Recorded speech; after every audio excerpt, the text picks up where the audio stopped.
Summer Tuppin, having a blast. Summer Tuppin is now in the past because it's September, and that means it's fall, and that means you're listening to the podcast known as Trapped Under Plastic, the podcast you started listening to because you thought it would motivate you to paint. Whap, whap. That's a good one. That is a good one. Yeah, we don't motivate much in this. Who brought us that one? Mr. Pablo Albornoz. Thank you for shitting on our podcast, Pablo. You're banned now. Preamble Ramble. Yeah, we got something a little different. A little different in this episode. So we recently had Uncle Adam and Vincy V on the mothership here. We did 2 weeks ago. Yeah, and we wanted to get time with both of them on the podcast. Mm-hmm. But we didn't want them both on at the same time because they would probably explode the internet. Yeah. It's too much man meat. That, and also we don't have enough microphones in space. Yeah, they don't need to know about that. So we did a full sit down with Uncle Adam, and so the main topic today is going to be that. But in order for us to talk about the things that are topical topics, preamble rambles, what we painted, newsy news, we needed to record when it was relevant. So that was in the past, but it's also in the future because you're not listening to it yet. Go, Scott. Preamble. Wow. I mean, this is a throwback to the guest episodes of yore, right? Yes. When we used to record an interview and then did the other things afterwards. So yeah. Okay, other preamble rambles. I have been playing games like crazy. Wow, you crazy man. I played Marvel Crisis Protocol with my buddy Ryan Bega. My review of that game is my first playthrough. There's nothing that I noticed that was wrong with the game that felt clunky, that felt burdensome. I wasn't like, wow, this could use improvement or anything like that. I never felt like that at any point in the playthrough. Okay. But also, I was never like, holy shit, this game rocks. I can't wait to play more of it, Oh. It's kind of just like, this is a solid game. It's great. It has mechanics from other games that I enjoy. Nothing feels bad. It has some unique things that I enjoy, but nothing was jumping off the game board telling me that I had to play this game. I think that's something that we maybe failed an opportunity to talk to Vince about in the last episode, and that was, in his design process and the honing process and the making boxes process, the importance of the catching someone, the exciting someone to make them want to play again. How do you quantify that? How do you go about doing that in what appeared to be a very scientific process of constructing a game? Right, yeah. With Vince, of course, absolutely scientific. Right. But it's much more emotional in your feeling. And I guess everybody's different. That's true, yeah. Maybe it ties back into the core of who is my audience? What's really going to catch this for them? That's exactly what it is. And, I appreciate Atomic Mass Games because they could have just phoned this game in 100% because their target audience is people who like Marvel, which is huge, right? Yeah. But they didn't. The game is super solid. But yeah, it's it feels a little identityless in terms of a rule set. Guild Ball is do you like hardcore, competitive, not as much luck involved games? This is the game for you, and it makes itself known. AOS is huge fantasy battles, so it has an archetype that it lives inside of.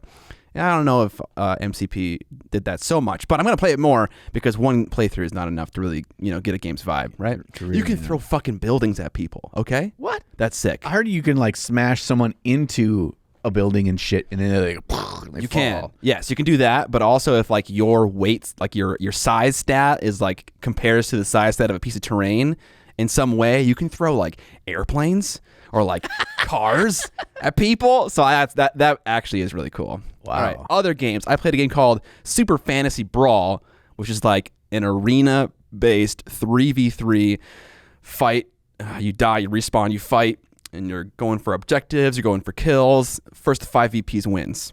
And as someone who loved arena in World of Warcraft, this game ticks every single box. Okay. It's great. You draft a team of 3 people from a selection of I don't know, maybe 12 to 15.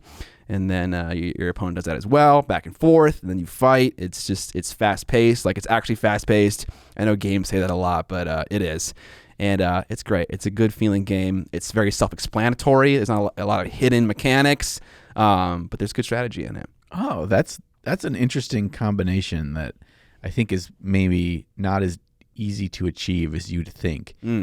Fast pace, easy mechanics, and strategy. Yeah, I think that feels cool. It is, yeah, and it is. Okay, other ones. I played Bloodborne for any of the Dark Souls fans out there. This is more of like a looter, dungeon crawling. But you're not in a dungeon. You're in like an evil city, and basically it's the kind of game where you move tiles, and each tile you move, like you explore a new one. You like flip a tile, like you play that before, right? I've not played Bloodborne, but I played Dark Souls. Yeah, okay. And they're basically the same video game, so it would make sense that they're very similar. Yeah. I appreciate. There's one rule in that game that I appreciate, which is whenever you don't know the ruling on a game, you always pick the outcome that's worse for the player, which just feels very Dark Soulsy, right? But it's great game design too, because you don't have to catch every hole. Yeah. Catch all. I'm not the biggest fan of like looters and dungeon crawlers, so that game didn't appeal to me a ton, but had a really fun combat system that I think was good. I played Rising Sun, another Eric Lang Cool Mini or Not game, similar to Blood Rage, similar to what I believe Ankh is.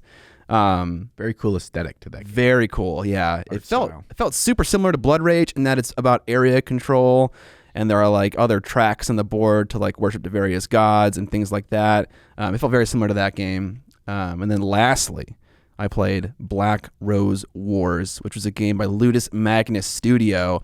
It was a 1v1 wizard battle. Wizard. I love the game in theory. There's just so much going on and so much rule bloat that it kind of impacted the experience. Those are my 30-second reviews of those games. Thank you. Scott. Thank you, live audience studio. Yeah, I mean, you just went through so many more games, and you've played so many games lately. That makes me kind of jealous. I've been playing a lot of games lately, a lot of a single game lately. Oh, yeah? It's Magic the Gathering. Online? No, I've been going to tournaments. I went to the pre-release. What? I got first place out of 24 people in the pre-release Dominaria United last Friday. That's fucking awesome, dude. Congrats. Yeah. So, and then I'm going to a draft tonight. Nice. I'm going to a draft on Sunday. Dang, dude. I'm getting back into this. I realize how much I really, really enjoy this game. And it's tough, though, because it's like I'm at this weird... I feel like I'm pulled in two different directions, right? Because I feel like if I'm spending my hobby time, like building and researching and playing this, I'm not doing miniature wargame stuff. And it's not that I don't want to. And I am scheduled to play a game of Warcry with Blair, and we're going to schedule a game of Age of Sigmar to go over the new rules together too. Nice. So I took your advice on just play one game, and I think with both of those, that'll get me excited. I'm not all enveloped in Magic where it's like it's eating away my potential time. It's also just kind of something nice. It's a little bit different. When you're all day, your 8 to 5 job is so much around minis. I think there's something healthy in having a little escape that's a little different, as long as it doesn't be all encompassing. So I totally agree. I did not take my own advice, and I instead started up a Age of Sigmar escalation group. Trying that again. I had the inclination when you out of the blue texted me and were like, "Hey, did you ever start up your escalation AOS league in your local area?" And I'm like, that seems like a question someone would ask when they're trying to do that same thing themselves. I am. And yeah, I'm trying to find like a rule set for it. Because like I would tell you, do not do Path to Exile. Path to Exile, the video game. To Glory, I'm assuming. Path to Glory. Yeah. Don't get together and play Path to Exile and think your army gets bigger. It actually doesn't work. The army doesn't get any bigger. I don't get it. Path to Glory. My very first one we did that. It's fucked. I think you did the AOS 2.0 one, right? Yeah, but they're still very similar. It's the same game, but it's not the same game. What I would say in the second one we did, our second escalation league, we just did a points increase across the board. Yeah. So it was, we started, you start with whatever, you want to start with as many points as possible that people would be comfortable with having. Yeah, we figured that out. We're gonna do 500 points, and we're gonna do The game's so fucking dumb at 500 points. I know. But it's still... But the point is to have a painted army, right? Oh, you're going to require the painted with Yes. Okay. So I'm a little torn. Everyone expects me to play vampires, and that would be easy because I think I have basically a 500-point army painted. Mm-hmm. But I really want to play ogres. But I don't know if I can paint 500 points in models. I'm going to give everyone a month before the first game, and then we're going to do 250-point increments, and we're going to increment the points every month, and there's a game every 2 weeks. So you play 2 games at your point amount. Cool. And then we increment. And so you have a month leading up to the increment to paint your next 250 points. Okay. So that feels okay. And then at every 1,000 points, you can reorg your army if you wanted to include a bigger, badder monster, right? Because 250 isn't enough for like a vampire lord and zombie dragon, for instance. Oh, so you're just straight up adding. That can get a little bit wonky with the points. Yeah. Stuff. Like if something costs 300, exactly. There are certain armies you couldn't play in that league. Right. So we want to allow for at those bigger milestones, 1,000, 2,000, to like say take out a unit of zombies to make space for a bigger model. Okay. But like if we're playing an escalation campaign, I feel like there should be some fun mechanics outside of individual games. Mm-hmm. But like I'm totally on board with what you're saying about Path of Glory. The 3.01, it's just there's so much shit going on. It's kind of like it's just gobbledygook that doesn't really add to what you're trying to do. Yeah, it's like a ton of post-battle like maintenance you have to do. Well, and then like you get these artifacts and weapons and blah, blah, blah, blah, blah.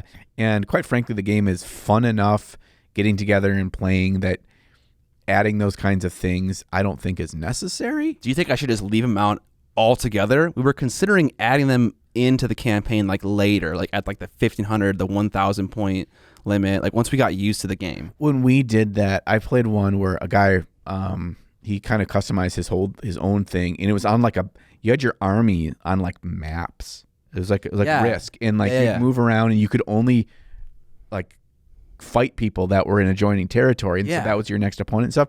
And you started to get like abilities and artifacts and blah blah blah, and by about between months 3 and 4, it all fell apart. Did it? The campaign didn't fall apart. We still went through it, but it was like, okay, it's kind of bullshit. The game is balanced around a certain thing, and then if you gave Lord Croak this like Staff of the Stars that gave him an additional cast of a spell every round, and he's broken ass as a caster to begin with, it's like, well, the whole fucking match is busted before it starts. Damn. You just really don't want to mess with that. That's my only recommendation. So the balance is tender, and we don't want to... Yeah, it already is going to be slightly wonky because the game is, by and large, all balanced around 2,000 points.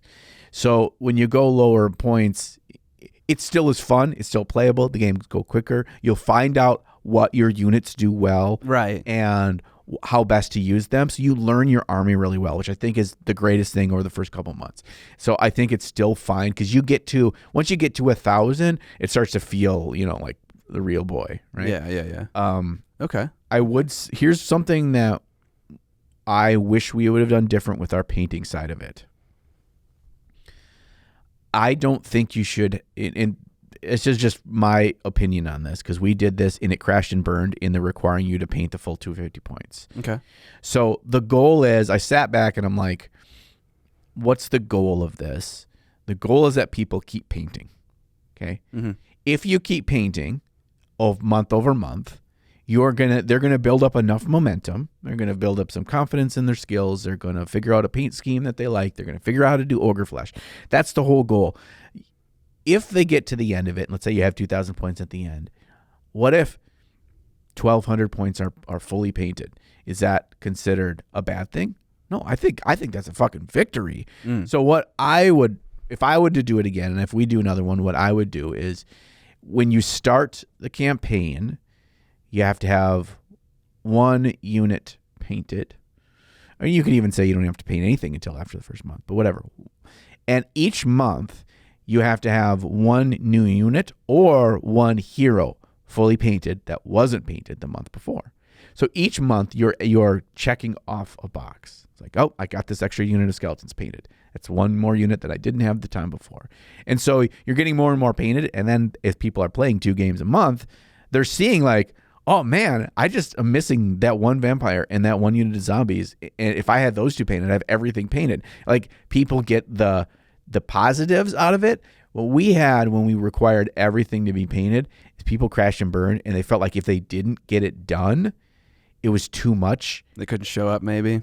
They either lost interest, it burned them out, so they felt the whole campaign had this negative aura around it instead of it being a positive aura, even though no one was like trying to foster that kind of a environment. No one was shitting on anyone for no. stuff. It was, but it just felt like people, and then people would come to me and be like, I'm not going to get it painted. Do you want me to just like drop out or blah, blah, blah? Like they felt bad and they had to come talk. And I'm like, no, that's not what I'm. So I was like, I've learned from that. I'm like, you want for people to feel positive motivation and to experience that at the table, to play with the painted models, but not in a way that's like unobtainable to the average person that's got a family and a full-time job, right? Yeah. There needs to be a way, in my brain, I need to incentivize this in some way, positively, not negatively. Mm-hmm. It's like, what do you think about, like, if you show up with your one painted hero or your one painted unit, you get an extra command point turn 1. Is that balance breaking, or what's a great way to reward people actually doing that, but not punish the ones who haven't done it a ton? Yeah, I think there's 2 things you can either do in game, or you can do a point system, reward system for like prizes at the end of the season. Okay, like winning games and well, I would I like the raffle ticket example. So if you played for each if you played both your games in a month, you get 1 raffle ticket. If you met the painting goal for that month, you get a raffle ticket. You could maybe add other ones. So basically, you're getting raffle tickets in the fishbowl each month, and at the end of the season, the fishbowl is filled with raffle tickets. And we have 5 prizes that we're giving out or whatever for everybody that made it all the way through the campaign, just to thank you for doing this with us. Thanks for going on this mission or whatever. And you pull 5 raffle tickets out of the fishbowl. So you get more chances at the thing. It doesn't affect the games in any kind of like rules balancy kind of way. And everyone gets it's like a chance of winning for participation. And you felt like I'm getting more chances at it. Now, you do have to come up with prizes. Right. Yeah, I was just going to say. So one thing that we did was we had a buy-in. It was like $10 to play in the league, but all of that money went towards prizes. Of course, right. And so it was like first place was to start collecting, and second place was a unit box of their choice from the store, and then there was like 3 door prizes based on your raffle tickets that everyone could be in the running for. Nice. So it is more work, and then there's money involved and whatever. But I always said, like, look, instead of hitting up Taco Bell this week, and going hog wild and spending your $10 there, do it here. And most people won't balk at that. Like, the other thing is too is if someone's going to say, I'm not going to join the escalation league because of the $10, there's at least a coin flip chance that they were going to flake on you at some point during the league and just drop out. Okay. Right? I mean, truthfully, if that's the tipping point, you're not very reliable to begin with. Yeah, you weren't super If someone invested. came to me and said, like, I really want to, I'm in school, I don't have a job, whatever. I have my army, but I just don't have the money for it. I'd be like, I'll pay your $10. And I would, not even tell anybody, because I want them to be there if they want to be there. Sure. You just want people that want to play or are excited to learn. Yeah. It's a great way to learn a game is an escalation. You do it, you learn your units, you learn the rules, you're getting reps in, and you're feeling good about getting some stuff painted. So now I want to fucking do one. God damn it, Scott. So now I have to decide. I'm gonna make a little painting setup in my basement. I'm gonna make a video about it. Like, what would I use as a normal hobbyist who has no video considerations? Like, what's my ideal setup? I'm gonna make that video. So then I have an area at home to paint, and then I'm gonna paint in the evenings. I'm gonna try to do 1 hour a day. Okay. I don't know in a month, so 30-ish hours. I gotta be able to paint a fucking unit in that time, right? Yeah, I think so. I'm not that slow. I mean, it's The fucking look, bro. I'm like, I'm just. It was partially and it was partially thinking about units of ogres and all that flesh and that square footage. Now it's less models though. 6 models, I think, for a unit of what I can't remember what the normal dudes are called, like brutes or something. Or I think you're gonna struggle with is so many of the models are old.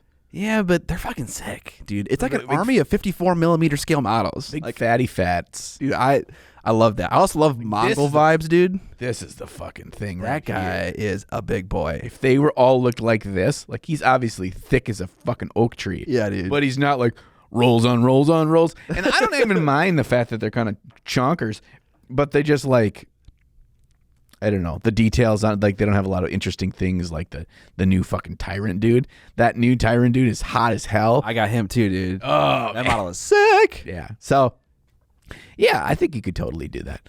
I think maybe I'll do mine when the new Slaves of Darkness come out, and I'll start them. I need another fucking army, bro. Dude, I love me some STDs, dude. Yeah, dude. You can take that to the fucking bank.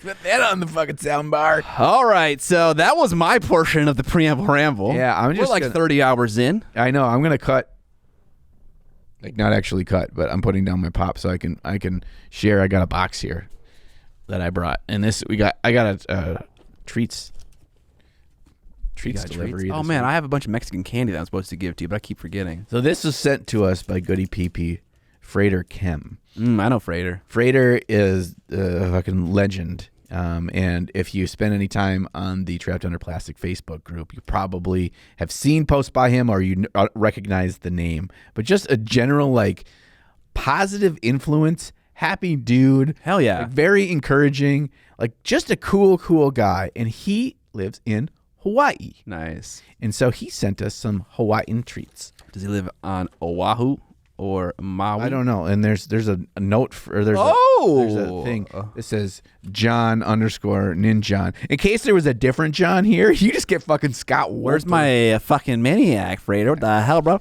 So while you open that, I didn't even open mine. I'm gonna go through some of the stuff he got. I am a little bit disappointed, Freighter, because I didn't get a can of Spam in here. Dude, what the heck? Is there a fucking Cane's gift card in here? What the fuck? Bro, there's a $20 Cane's gift card in your Freighter, you legend. What? Oh my gosh. Tendies? We get some Hawaiian tendies on there? Aloha. What a nice dude. So I'm just going to quickly go through this. We got vanilla macadamia nut coffee. We got tea. Mango Maui tea. Okay. We got 2 of these things, which are like these snack mixes. They're called, I got to make sure I don't say the wrong word, Kaki Mochi. You want some, you want to munch my cock?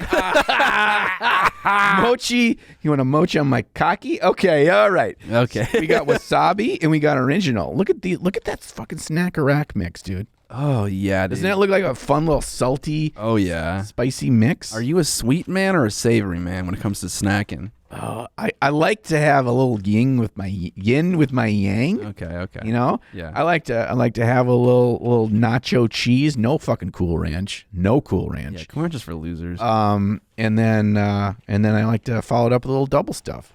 And then we got some Hawaiian shortbread macadamia nut cookies. This one is original, and this one says lilikoi. Nice. I don't know what lilikoi is. Macadamia is big flavor in Hawaii. Yeah, look at these fancy boxes. And there might have been 1 or 2 other things that I already ate, but this is what I'm bringing to share.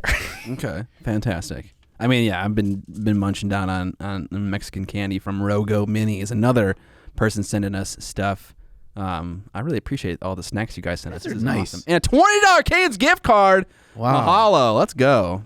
I'm going to read mine later on the car ride home, Freighter. While he's driving. No, well. So if he dies and this podcast fails because of you, Freighter. The black coach has an autopilot. Oh, does it? So we're fine. So that's my abridged version of the Preamble Ramble because let me just double check. One other thing I really want to just briefly mention is the Nova Open and ReaperCon both recently completed just last week as of the recording of this, a couple weeks ago when you watch it.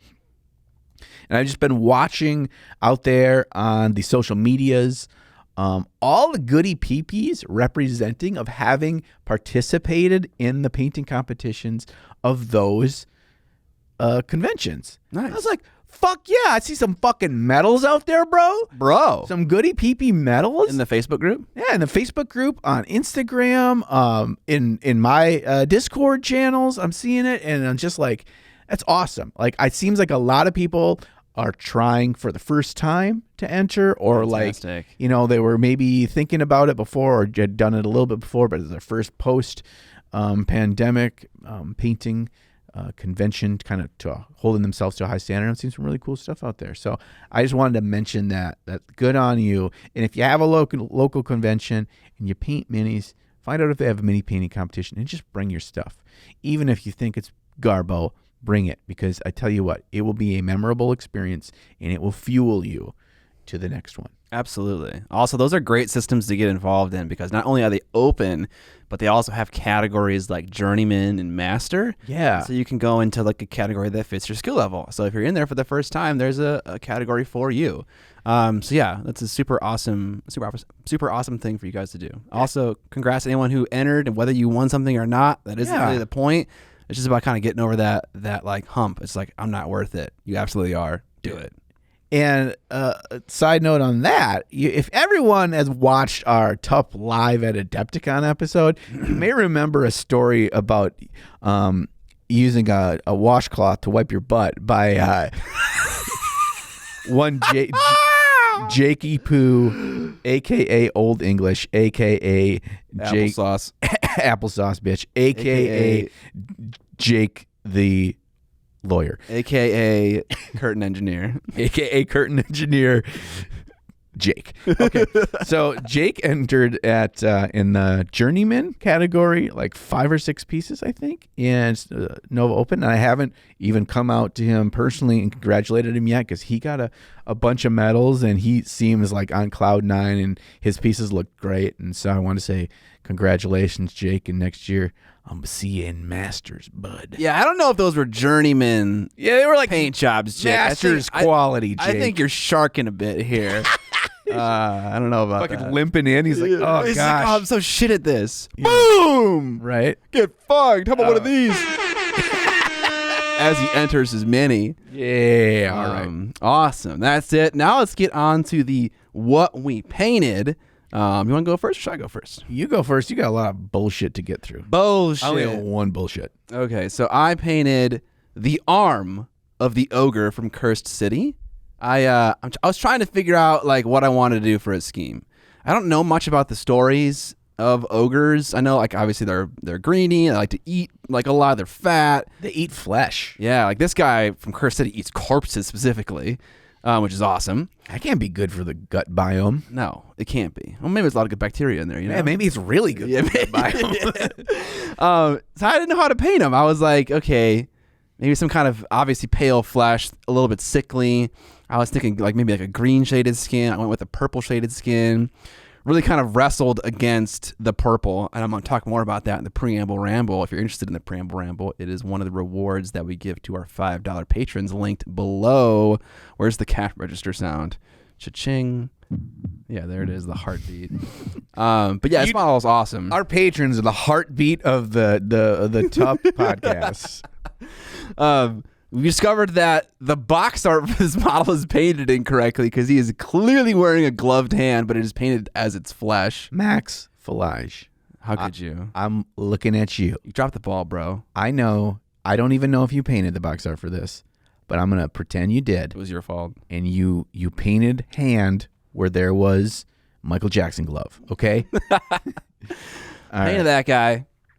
So it's kind of is your thought process there is like because he's eating corpses, his skin looks very unhealthy and very like sickly. Yeah, there's pale. that. The story that I came up with, not knowing anything about ogres, that these guys. I want to make a Oni possessed ogre tribe. You know, I think Oni is like a Japanese demon, correct? Yes. And I know they're kind of like more Mongolian than they are Japanese. I might look up some Mongolian demons or what those look like. There's some fucked up ones, dude. That's a good idea. And I want to give them like red glowing eyes, like they're all fucking possessed.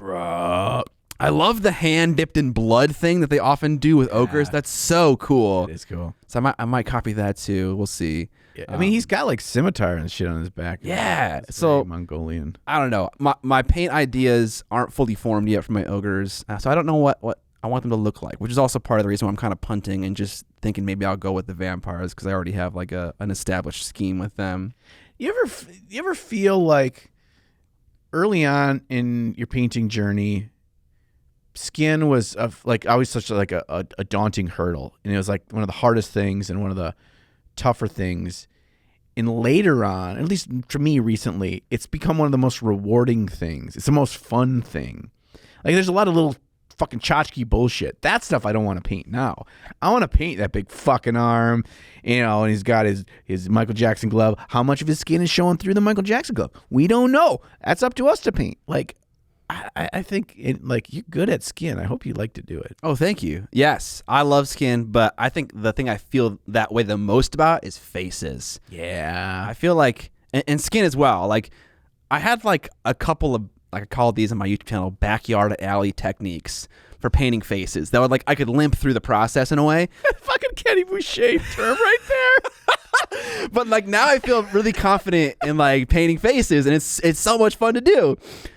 So yeah, skin, faces, definitely rewarding. I wish there was more of that skin on that model. He's got a lot of tchotchke going on. Bro, you want them back alley techniques. Backyard alley techniques. Right, so it's an alley in your backyard. What the fuck? How's that work? I don't know. You came up with it. All right, I also painted, I don't know this chick's name, but the female captain from Cursed City at your house because I failed Vincy V and myself. And I forgot to bring the models that we were working on at the office to your house when we transitioned over there. You also forgot the Ocarina of Time. I did forget that. No comment. I have every person in my Cursed City squad has like a different color as like their thing. And I was like, what am I going to give to the captain here? And I made her a Nuln-inspired captain. So she's using blacks and yellows. Side note, the primer from Pro Acryl needs some time to set up, I think.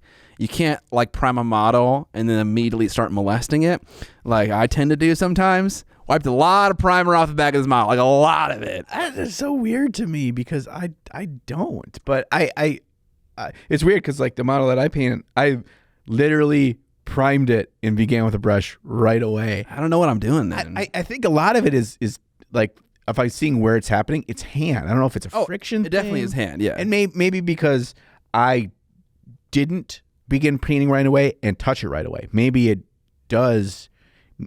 Maybe touching it needs time to cure, but like being gentle with your brush with paint doesn't do it. Yeah, the brush, it's definitely like, I started out painting the face because again, I love painting faces. And whenever I do that, I get real I get real up close and personal. Oh yeah, and you got the fucking turkey claw grip on that thing. Yeah, definitely. Like, what I will say is this primer is incredibly matte, and it's so good because the paint just grips to it so nicely. Yeah. So yeah, I think this is definitely a contender for a primer when I run out of my 16-ounce bottle of Stynylrez in 17 years. I gotta remember to get your model of that back for me because you stole mine so you could paint it. Oh right, yeah, and I have it assembled so you can have it. I finished up. Yeah, you're assembled. you better believe it is. Baylor Black Tie, finished him up on stream. That was a fun model to paint. They're just so simple looking. They're so much fun to paint. He looks like a very fun model to paint. Yeah, it's like nothing. It's not a ton going on. It's just real simple. He's got a nice face. But there's enough differences in textures, in materials, and like there's metals, and there's a nice cloth. There's a little texture on his whatever. There's a cloak, but like. There's not extra shit everywhere. Yeah. His face is a really nice kind of position. You're able to like get in there and do some good stuff with that. Yeah, yeah. Respectable sculpt. Yeah. It's like a fun model to paint. It was fun. It took me about 2 hours. I mean, I'm kind of just like avoiding painting my army, just painting characters. And I'm definitely feeling that. Ain't no problem with that. Yeah. And then lastly, what the fuck is this? I had a local model kit maker who was running a campaign for this thing over to paint this spaceship that's being built around an asteroid. And the base for this thing goes into a scale city, which is like super tiny. And it shows you the scale of the spaceship, which is super cool. And the premise of the video was he brought in the painted version of this model, and I was going to replicate the things he did with mini painting materials because he used enamels and stuff. And I was going to be like, okay, I'm going to try to get your result with acrylics and like inks and stuff like that. And then he also sat next to me and repainted a portion of the ship with the same strategy he was going to use. And we were just comparing and contrasting materials, methods, stuff like that. That's really cool. Yeah. So I painted this little spaceship. Or a portion of it, I should say. A lot of whip paint jobs this time around. A lot of put some paint on this. Oh, yeah. Yeah.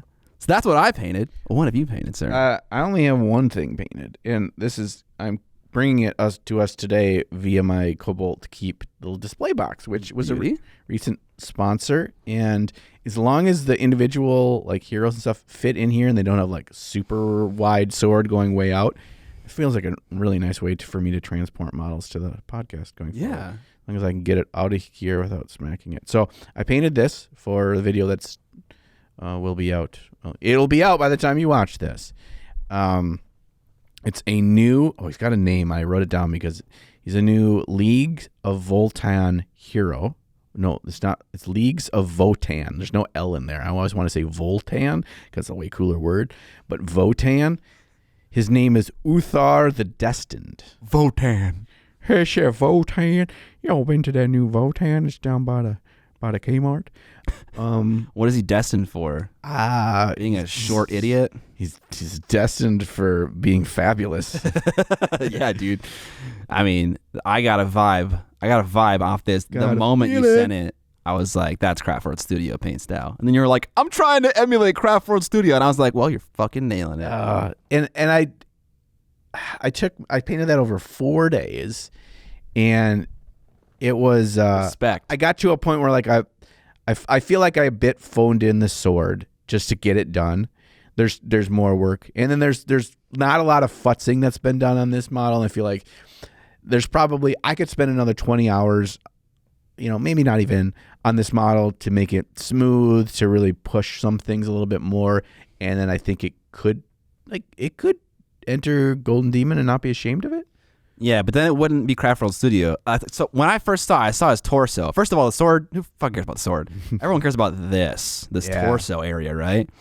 Yeah. When I saw the torso, I saw those streaks of highlights that like weren't like perfectly blended, and that's a Craft World Studio thing. Yeah, it's the way light will hit something, and it's a little bit more like, what's the word? Like illustrative kind of style? Sure, yeah.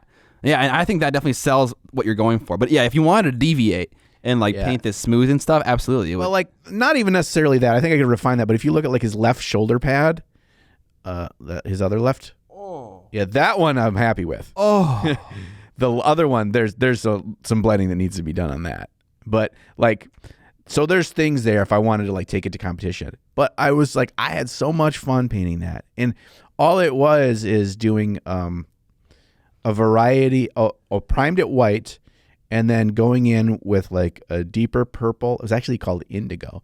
A deeper purple, a mid-tone like saturated blue, and then a magenta. Where is this paint? What is this indigo paint from? Is this Procryl? No, an entire model is painted with the new AK Interactive 3rd Gen. Okay, because that purple is hot. Yeah, it's indigo is the name of the color. Like the purple in the magazine of this gun. Yes. Is so fucking hot. So one thing that I did was like I tried to keep, not everywhere, but I tried to keep a bit of that like deepest, darkest shadow without paint on it, so you'd feel that kind of color throughout the model. So this is a triumph.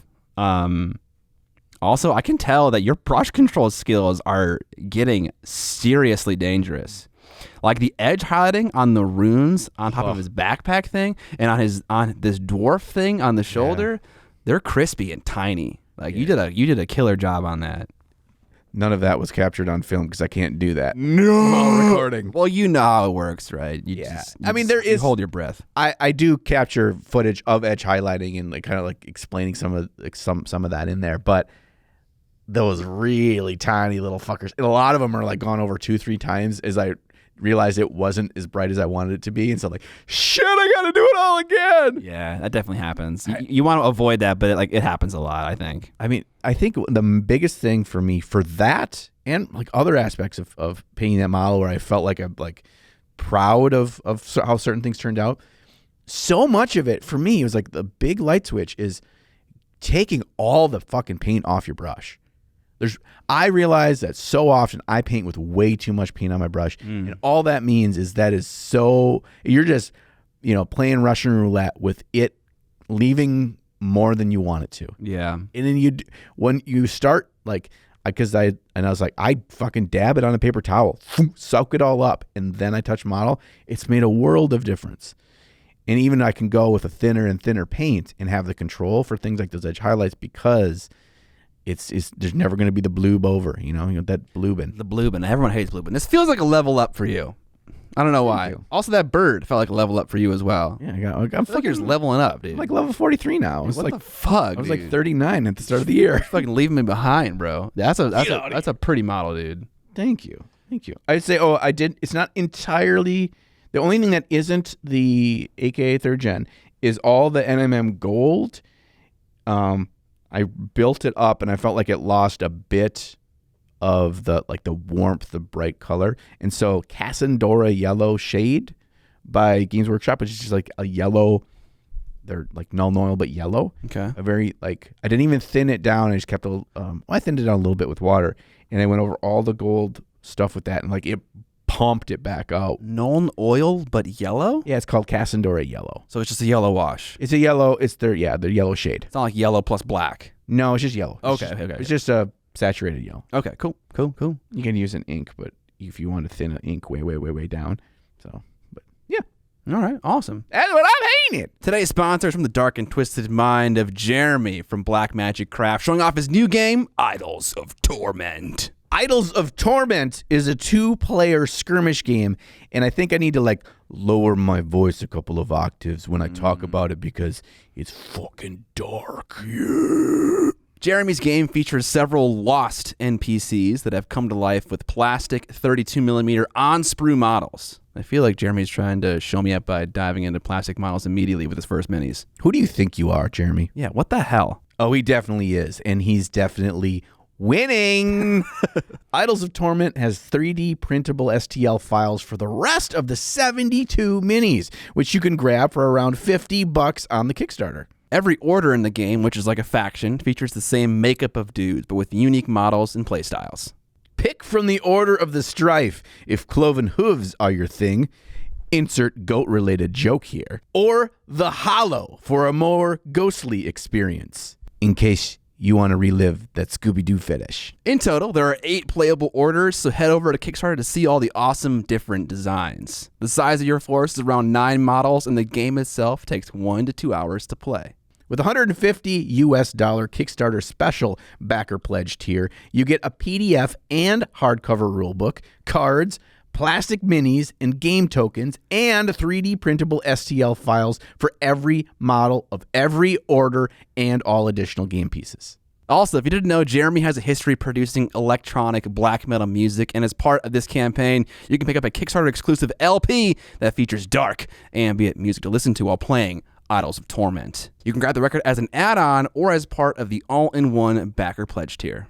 And don't be misunderstood. Jeremy is actually a pleasant Canadian, and he has done something that makes us all really happy. He has hooked us up with global fulfillment centers. That means no matter where you live, if you back this Kickstarter, it's going to be shipped to you fairly close and cheap.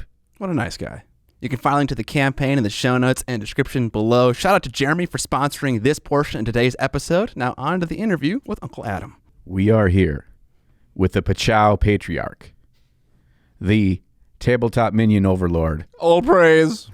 Adam Smasher himself. Adam Loper. How you doing, Adam? Not too bad. It's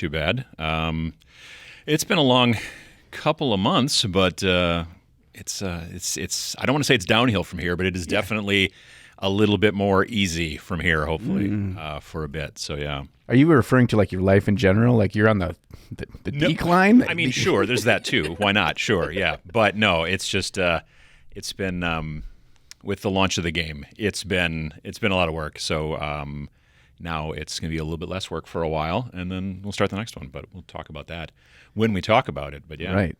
Otherwise, it's good. I'm glad to be here. Thank you very much for having me. Thanks for being here. We really appreciate that. You made a drive from Wisconsin to get here, so we really appreciate that. But if you don't know Uncle Adam, he is one of the OG mini painting YouTubers. Your channel has been around for how long? I started making videos. Technically the channel was started according to YouTube in like 2009. Yeah. But I didn't actually start making videos on the regular, well, not even that regular, until March of 2013. So this upcoming March, it'll be 10 years. 10 years. That is so awesome. Yeah. But in like 2015, I just was feeling, I don't know, fat and sassy and was like, what if I started putting out a video every week? And so then late October 2015, I started putting out a video every single Friday. And I haven't missed one. Yeah, okay. So. Your channel is an institution at this point. That's amazing. What do you focus on your channel? When I first started, I was just focusing on trying to teach myself video production.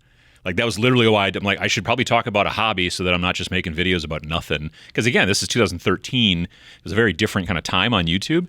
And there were people making videos about just nothing, so that was fine. But, I was like, I should probably, just so I keep doing it, I should do about wargaming because I dig that stuff. But it wasn't until probably about 2015 when I started deciding, let's start doing this a little bit more seriously, that I decided, what if I focus on getting people into the hobby? Like, that's kind of the big thing. That's what the channel is really about. I don't focus on like high-end painting techniques. I'm not a particularly high-end painter in any kind of way. I'm a tabletop painter, but I want to teach people how to get into it.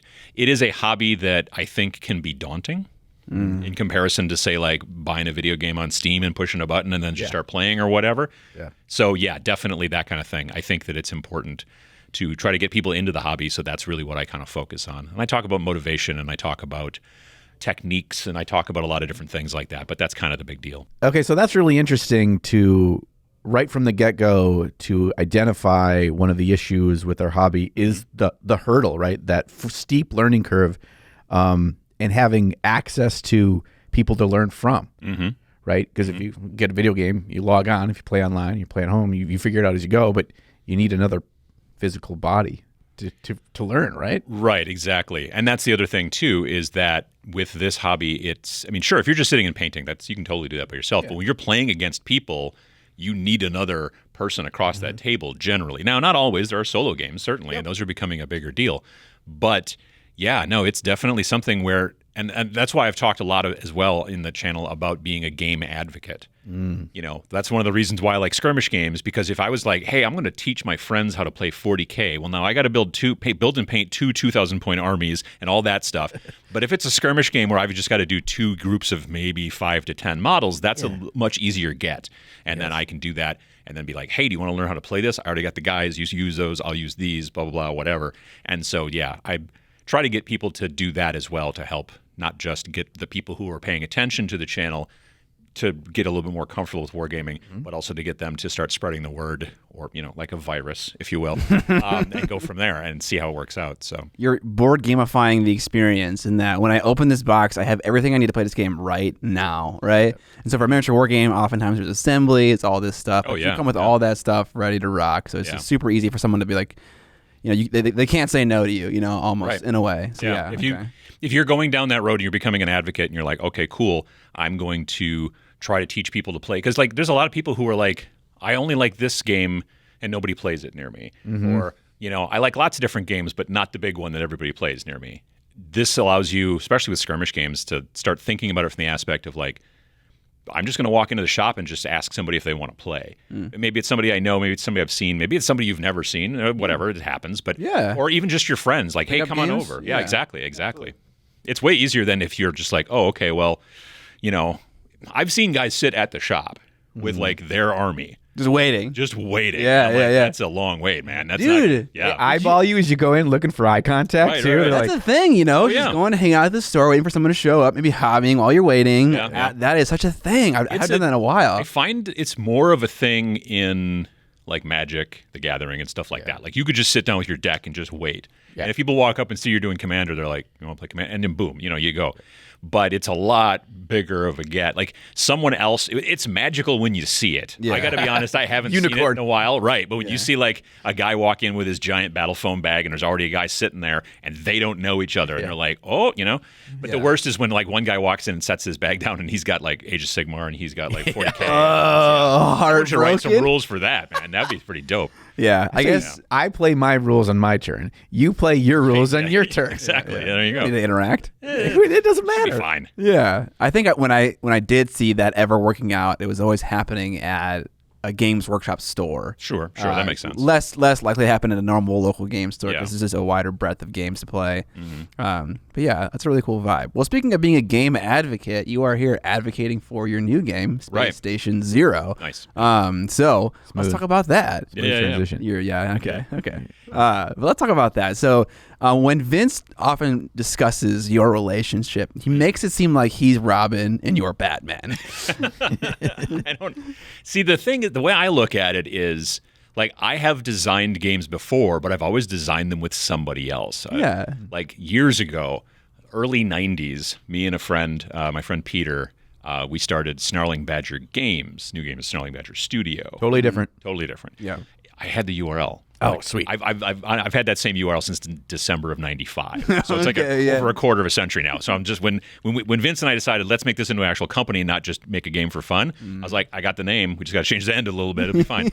But yeah. So I'm a when it comes to the actual text, I'm an idea guy, and ideas are kind of worthless. Sure. It's actually execution that's the important part. We had the same chat. Vince said that too, which is that's good. So You guys it's are on like- the same page. So it's like, I'm like with Rain in Hell, the previous game, that was totally an idea in my head, but I didn't have any, like I had story, I had ideas, I had beats. I'm like, well, then this happens and all this, and I got these ideas and titles.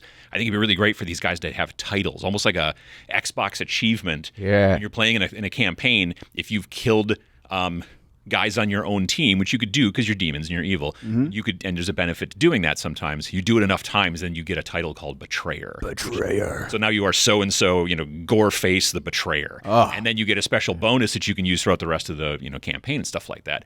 And I'm like, but I don't know the mechanics on how to make this stuff work. And then that's when Vince picks up and is like, okay, and then comes up with all kinds of awesome stuff. Okay. So I'm a little bit more idea with this new game with Space Station Zero. This is all based off of an idea for a role-playing game that Vince has had for a decade. So we did my game in the first one, and in this one, he's like, I got this idea. And then the next game that we're doing for 2023 is an idea that I had that he really digs, and we just kind of collaborate and work back and forth.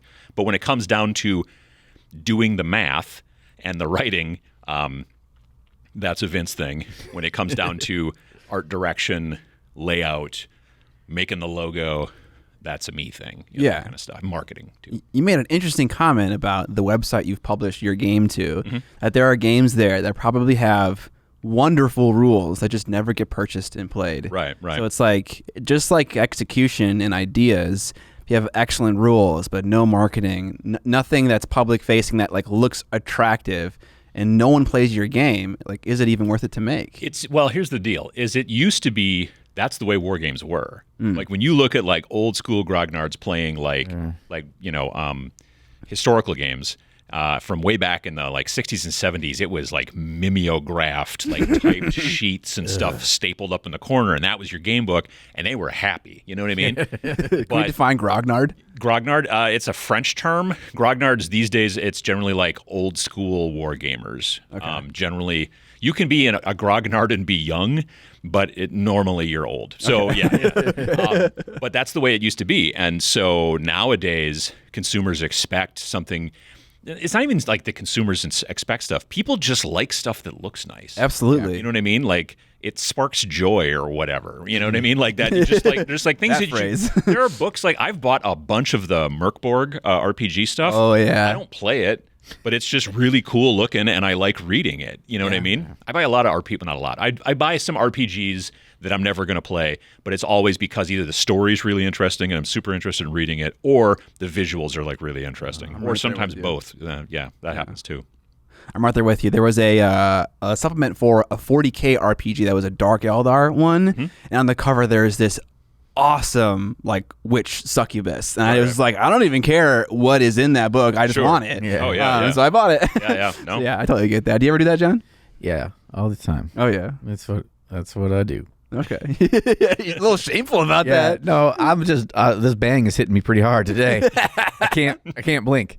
I mean, if you think about that, it's pretty kind of customary for how the kind of the human brain works, right? You think about like window shopping, right? Oh sure. It's like back in the day when you have a main street, and even many towns still do to this day, is you walk by, what catches your eye visually, what kind of gets you say, to walk in. Right. And so in this situation, walking in means opening up the cover and figuring out what it's about. And if you don't have that, experience, it doesn't matter how cool the stuff is on the inside. On the other hand, also, to be fair, there's also plenty of like stuff that looks really cool, and then you start going through it, and you're like, this is nothing. This is like, and so we didn't want to do that either. Yeah. You know what I mean? So it was all about like, we need to make like, I frankly made the logo for Space Station Zero before we had started writing. I kind of have a tendency to lead with the logo. I did the same thing with Rain in Hell. I already have the logo for our next game in my head, but I actually haven't had the time to sit down and actually do it. Okay. But we'll have it before we're very deep into the actual game, just because that's how I kind of work. And also, in the design process that Vince and I have started doing, it's heavily ball in his court at the beginning. Like we meet every Sunday night we do a Discord, like audio chat thing or whatever. And we go over stuff and we talk about stuff, and he's like this and we interact and everything. It's great. But early on, it's all him. And then as we get closer and closer and closer to publication, then it is all me, because now I'm taking all that finished text and now having to lay it out and work with the artists and all that kind of stuff and do all that. So which is why I've been so busy the last 2 months. Right. But he was very busy at the beginning of this whole process. Okay, yeah, call back to the beginning of the topic where you're like, my life's been terrible, now it's amazing. Okay. I wouldn't say terrible. It's just been real busy. Real busy. Okay. I work a full-time job, and then I've got the YouTube, and now I've got this third job with the game company. So it's a lot. Yeah, that sounds like a lot. I couldn't imagine trying to make a game while also doing YouTube as well. So let's talk about art a little bit. You sourced a really awesome illustrator for this game. Yep. But like generally speaking, when you're trying to create like an artistic direction for a game, like Vince hands you a stack of rules. What's next? Generally, I start. Well, again, I find that the logo. This is not for everybody, but I find that the logo, figuring that out, really starts to make me think about like what this game is going to be about.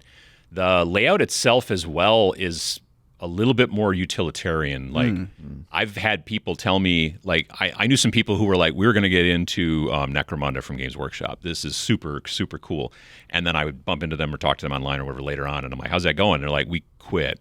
I'm like, why? And they're like, they put this texture behind all the text on every single page, and it is so dark we can't read it. And I'm What a reason to not play a game. Holy cow. well, because it's difficult. If it's difficult to read, you're just gonna be like, this is Absolutely, yeah. And so I'm like, okay, noted. I want texture on these, but I'm always dialing it way back so that it's real light and it's out of the way and it's subtle. So figuring that out, figuring out how we did the layout on the first 2 games. The layout is not the same, but it's got the main column, and then there's this sidebar column where we can put in like little, did you think about this? Or here's a little note about that, or whatever. As it turns out, it also sometimes gives us wiggle room when we make the entire thing and then forget a small part, and we're like, well, that goes in the sidebar, and we've got some room, because it was like on page 35. That book is 120 pages long. Yeah. If I had to fit 3 more paragraphs in, every other page for the rest of the book would have flowed, and it would have been starting nearly over. Yeah. So I'm like, just taking that, put it in the sidebar. Nice. So it's a really interesting concept to like build in room for error, right? It as I get older and older, I find it more and more useful all the time. Yeah, because we're going to make mistakes, right? Yeah. That's why I leave early for stuff. That's why you like all kinds of stuff like that. Yeah. But it was a visual idea. Like for Rain in Hell, there was a board game that and I'm not a board gamer. Yeah. But I saw this board game at Gen Con one year, and I'm like, well, I'm going to buy that because, again, it's just super awesome looking, and it's called Eshkatan. And it's just like super kind of almost like black metal, but not like crazy unreadable logo kind of black metal, but like I don't know, like like Middle Ages black metal like mixed together. Oh, and it's cool. like big map of like the world, and it's like Black Death and stuff going on and whatever, and the bubonic plague and all kinds of junk like that. And it's just cool. And everything about it, you could just tell that they took time on every little bit. And I'm like, I want to head in that direction. And that's why Reign in Hell, like the font choices were very specific. For both the headlines, the body copy, everything, I did all that stuff and all that kind of precursor stuff. And because I was working in print, which I haven't worked in print in a long time, I'm basically a web designer. It was very interesting for me to, like, we were talking about this before, like put things and know they're going to stay there because it's not going to resize if you're looking at it on a phone versus looking at it on a 21:9 or whatever. Yeah, it's static, right? Yeah, exactly. Yeah. And that's cool. I like that, actually. But the other thing that's interesting is that you're looking at it and you're like, this is all cool. I like this. This is great. And then you actually print it on a piece of paper. And then you're like, oh, this is all wrong. This is the wrong size. Looks great on your screen, but your screen is big or weird or whatever. So then you have to go and print it on a printer like a caveman and then be like, oh, yeah, no, that's not readable, or it's way too big or whatever. And so there's a lot of that work too. But so all that's going on while Vince is writing so that when he gets done, at least to some degree, we're ahead of the game on that. But it comes from the logo first for me, generally, like the name and the logo and the concept. Right? Yeah. And you've got that, and it's kind of like a goalpost, and then the layout. But then that whole time I'm thinking of the art. In the first game, the art was all pictures of models that Vince and I had painted, and we found this guy on Twitter named Scott, who's Artist Empire. Not me. Not you. I'm trash at drawing. And he does digital paintovers. So he like goes in. He doesn't use Photoshop. He uses a program called Procreate on the iPad. And like you got all these cool demon models, 3D printed models that we painted, photographed, and then he went in and put like weird skies behind him and like smoke and grit and like dead trees and all kinds of stuff like that. And it was awesome. The stuff was great. And you're telling us that he was featured in White Dwarf for some of his work, like right? 465. It was like literally right after our game came out, then he was featured in White Dwarf because he'd been doing so many. He would have people on Twitter send him pictures of like their models, and he'd be like, put them on a white background, get down real low and shoot up at them so they look huge, like Titans and like, Imperial Knights and stuff. Or like use a wide angle lens, get really close to the model. Yeah, and then he would like pick one and he would do it on, and he's been live streaming it and stuff like that. And he was really cool. And we found him on Twitter and we're like, hey. And the illustrator wwho did all the stuff in Space Station Zero is the same deal almost. I was just spooking around on Reddit. And I found this. I love that verb. Yeah. Spooking around. And I found this picture, this drawing of this Space Marine that the artist had done. But of course, because Reddit, there's no attribution. So I had no idea who did it. So I had to do a bunch of searches and all that kind of stuff. He had like a little mark down the corner that I kind of sourced and figured it out eventually, and then found him on Twitter. His name is Will Kirkby. And when I started following him on Twitter, he had just released a graphic novel that he completely done himself, which is a gorgeous little thing called Grenade. And it's all black and white on the inside, but it's got a really nice cover. It's hardcover, got gold foil. It's really cool. Oh, yeah. So I picked that up, and then I reached out to him, and I was like, I really want to work with you on a T-shirt design because I had this idea in my head. And he knew me from YouTube. So, because he plays some Warhammer. So he's like, yeah, that'd be great. So I haven't released the T-shirt design yet, unfortunately. Like it's... Again, now that the game is launched, I'm going to be doing that. But it turned out super, super cool. And then when we started getting into Space Station Zero and it kind of started to formulate visually in my head, at that point I was like, I know the guy we need to work with. It's this guy. And that's what we did. The only downside is that he's been working for Dark Horse Comics. He's been drawing some stuff, some issues for Critical Role, like the D&D group. Like they've got some Dark Horse Comics stuff, and he's been doing a bunch of that. It was going to be done end of February. But because it's a licensed project, it's got to go through, Dark Horse and also the Critical Role people, and so that slowed everything down. So he wasn't able to start drawing on our stuff till like almost May. Okay. So we were hoping to have the game out. Yeah. Well, it was one of those things. He's like, I can't make the date you guys are looking for, so I'm really sorry. So you pushed the we were thing just back. like, we're self-published. We can put it out when we want to put it out. That's so beautiful. We'll wait, and that's what we did. So that's great. And that's a lesson I think for people who are listening is like you want your game to be as great as it can be, right? Yeah. Like the point is, I mean, like sometimes people like create artificial deadlines. I find for Kickstarters, for videos coming out, people will often be like, it needs to come out here because I said it was going to come out here. And it's like, if it's not perfect and it's not how you want it in your vision, you're your own master. Just wait a little bit, guy. Yeah, exactly. So that's a great lesson. So yeah, and it was honestly like I gave him a document, and I was like, this is the number of like images that we're looking for. and then I would give him like a paragraph for each one. Sometimes even a short paragraph. And it was like, I think all of the internal art that he did, I don't believe I had notes on a single one of them. He just basically gave them to me like done, and he's like, I can change stuff. And I was just like, no, please don't. Yeah. It was just like everything, like the only thing was the cover. I gave him an actual drawing that I did that was, because I've got a background in art, but I'm not like him. And so it was a little bit stick figure-y, but not too bad. And I was like, this is what I want, and this is where this is going to go, and all that kind of stuff. So I had it so that he had at least a starting point. And he took that and changed it, because originally, like, on the cover, there's like that pillar that's got the logo on it. I wanted the logo to be actually like spray painted on as opposed to just being a floating logo. Sure. I wanted it to be part of the scene. So I did that. And I drew that, but they were going to be kind of coming around the corner, and that was going to be painted on the corner. Well, he put it on a pillar in the middle so he could kind of spread them out a little bit more, and I'm like, yep, exactly. But then the coloring, when he gave us kind of the thumbnail almost kind of view of it, like, this is what I'm planning on doing, and here's the colors. It was like this middle, that it was orange, basically, that column that he was going around. I'm like, can we back that to blue and change the color of the logo? And like her face needs a little bit of tweaking. Those are the only notes we had in the entire situation. Like kind of one round of feedback and you're one and done. And the second one, he was just like, and it was done. Yep. So that's amazing. So, okay, like whenever I have any kind of concept work done, it's kind of like a one-off. I'll work with an artist for the first time. I like this stuff on Instagram. And it's like, here's what I want. Here are the references that I'm like looking at. Like when I watch films, when I'm like walking out in public, I'll take like a mood board. I take pictures and I put it on a mood board. And then I use that mood board to like talk about concept art. So I'm pretty like cranking down on concept artists, but it sounds like you're just giving them a word description, and then once he figures out the vibe, then it's like you set him free because now he knows. It's honestly, with the last two, I've seen their work and I just want more of that. Yeah. Like with the Artist Empire thing, I had seen the stuff he was already doing on Twitter with like all these different 40K and whatever kind of models, and I'm like, I just want our models to be in that same thing. Just do that same thing that you do, but just do it here. And with Will's work, after reading his book Grenade and looking at it, I'm like, I know that when I say this is what I want, I know what I'm going to get, because this is his like default, like is making this kind of crazy looking stuff, and just everyone's got pouches and grenades and all kinds of stuff all over. And he was really interested as well. He was like, because when I told him the concept, he was very much like, yeah, I really want to do that. And he's been, honestly, since launch, like yesterday or whatever, he has been sharing it on Twitter and just interacting with people and just tons and tons and tons of stuff. Because he's got a good size. Yeah, he's got a big Twitter following as well. And so that was really helpful. Yes. So yeah, it worked out nice. So John, if you were to hypothetically interact with a concept artist for like a character for a miniature, how would you operate? Would you want more creative control or less creative control?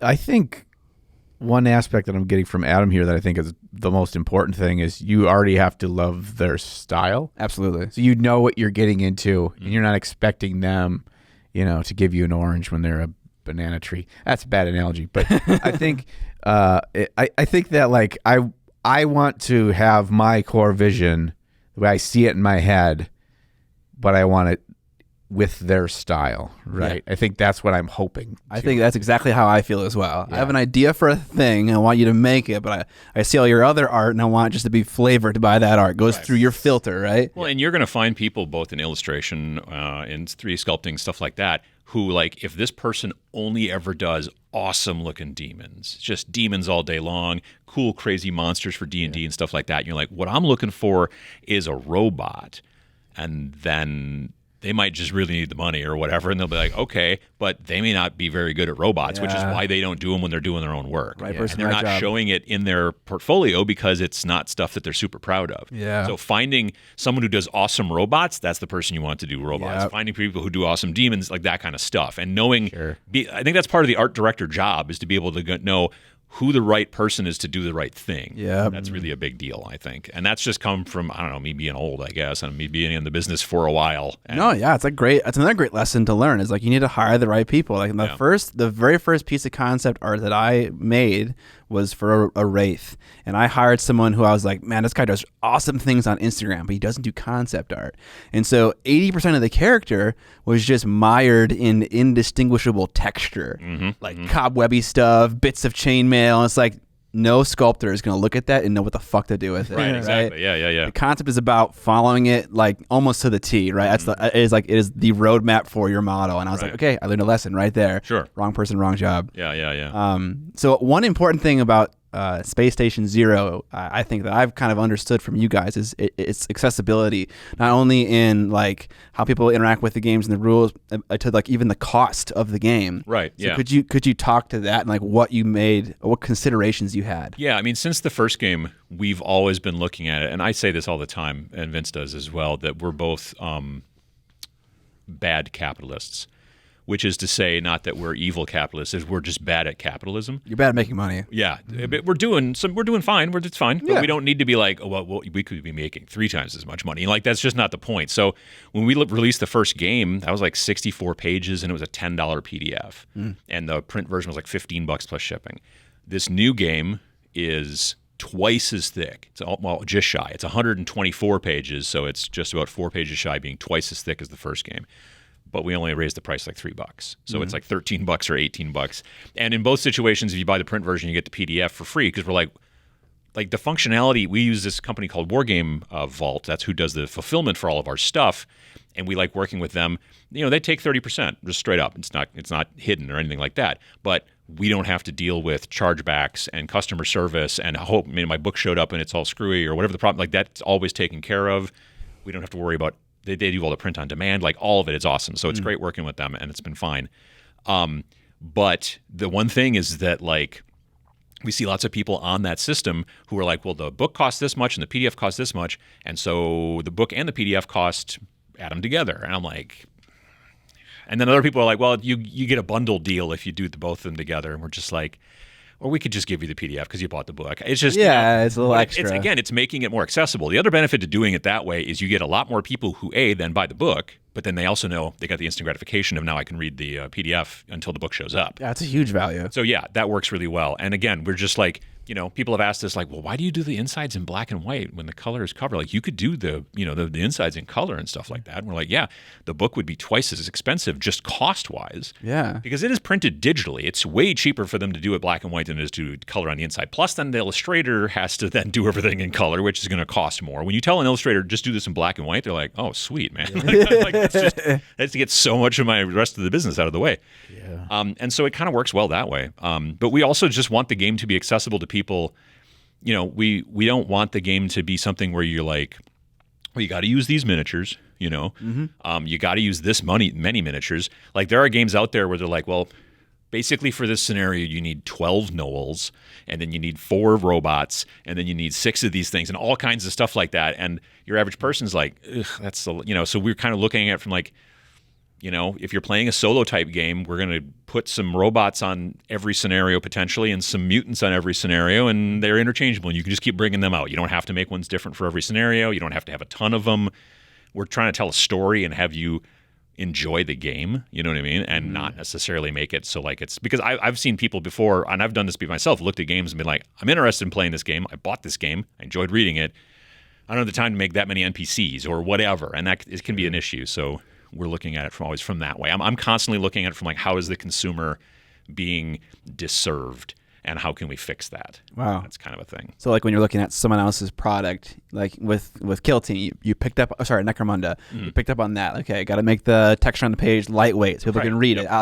Obvious, but you wouldn't think about it until someone said it, kind of, right? Well, and the PDF thing too. There's people that are like, you crank out like a really like incredibly dense, lots and lots of artwork, and people are like, that killed all the toner in my printer when I printed that thing. And you're like, that's why I keep mine on a iPad, because then I can carry with an iPad like 40 different rule sets. But okay, you want to print it, that's cool. Yeah, I mean, a printer friendly version for certain rule sets is we have not gone that far. I just kind of like go, well, we're just going to make the initial one kind of printer friendly. Right, like there's a background texture, but again, it's real subtle, so it won't eat up. But yeah, we've talked about doing completely like no artwork, super printer friendly, but that's kind of like we've had people also be like, well, you should release a black and white version and a color version for people who want it. And I'm like, cool, then I get to lay it out twice or whatever, and that's a thing that we haven't really, again, it's literally just me and Vince and then whoever we contract for art and stuff like that. But I don't think you'd have to lay it out twice, because you just lay it out in color and then. Well, but you have to do all the, sometimes it has to do with the way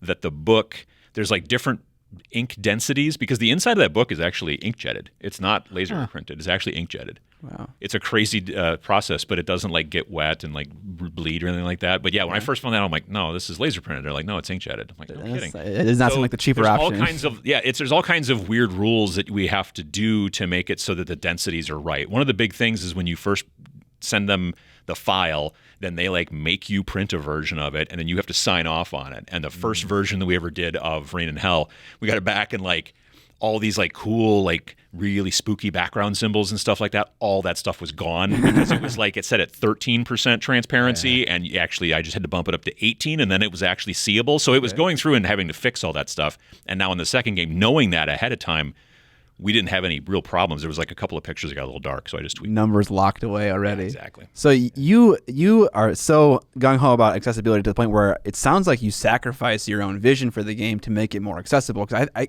kind of glean from your personality that you'd prefer to have it in color. You'd prefer to make it maybe nice and wonderful, but you're like, I think for this sake, for price sake. Yeah, to some degree. But honestly, there's also a big part of me that remembers when I played D&D in 5th grade and all those books were black and white on the inside. Yeah. You know what I mean? And BattleTech in middle school, like that book was like a saddle stitch staple on the edge, like cardstock cover that was literally two colors, like black and red, you know what I mean, on white. It was high tech. And the insides were all black and white. And for me, I don't, it would be great to make something that really, really, really, somebody's just like, this is such a lovely book and it's awesome. And we're like, but then you're talking about $50. And we're like, but what if we just made it something cheap that you could have fun? It's a cool game. Eventually, we may try to make books that are somehow like, I don't know, really fancy, or like, something that is really a thing that you really want to hold in your hand and all that kind of stuff. And these books are still, they're still, it's fun. It's cool, and people are really enjoying it, and it doesn't like feel bad or anything. To me, it honestly, like when they first started doing print on demand was super janky, and now it's really, really, it's almost indiscernible from like non print on demand. I just don't want a basement full of books. You know what I mean? Like all that stuff. I mean, like, sure, would it be cheaper per unit for us to get 10,000 of them made or 5,000 of them made and then do the fulfillment ourselves and all that stuff? Sure. But Vince and I both got 3 jobs already.